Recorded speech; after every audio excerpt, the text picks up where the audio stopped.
Մի քանի թողարկում առաջ հետաքրքիր հարց էր ուղղել Հայկ Ավետիսյան անունով օգտատերը, որտեղ վերջինս համեմատել էր տարբեր երկրներում ազատ խոսքի սահմաններն ու մեր երկրում կոնկրետ իմ ու Վազգենի հետ կատարվողը, խնդրել էր մեկնաբանել։ Ընթերցում եմ Հայկ Ավետիսյանի հարցը։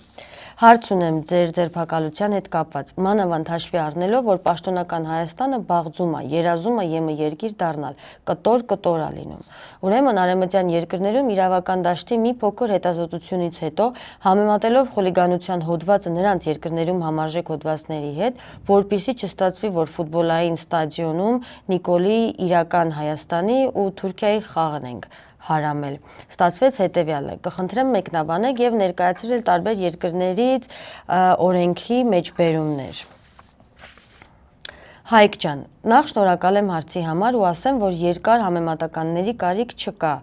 հասկանալու համար, որ կոնկրետ մեր բարագայում գործ ունենք բացահայտ քաղաքական հետապնդման եւ ազատ խոսքի հանդեպ սանձարձակ հարձակման հետ։ Տեղի ունեցածի աբսուրդայնությունն ու հակաժողովրդավարական լինելն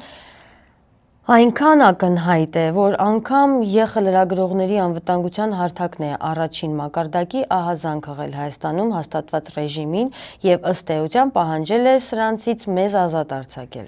Ես ընդդիմադիր գործունեություն եմ իրականացրել նաեւ նախկին իշխանությունների կառավարման օրոք։ Շատ լավ տիրապետում եմ այդ տարիներին տեղի ունեցած վիճահարույց հետապնդումներին դրվագ առ դրվագ։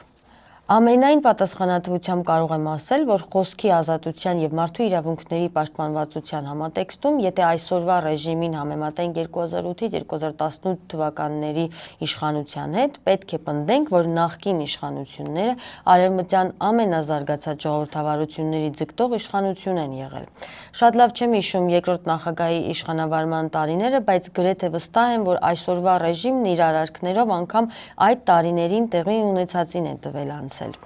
Ինչևէ, վստահ եմ, որ այսօրվա իրականությունը խիստ ժամանակավոր է եւ մոտ ապագայում մենք կունենանք իշխանություն, որը խոսքից չի սարսափի, ընդդիմախոսներին բանտեր չի լցնի եւ ամենակարևորը հայրենիքը չի վաճառի։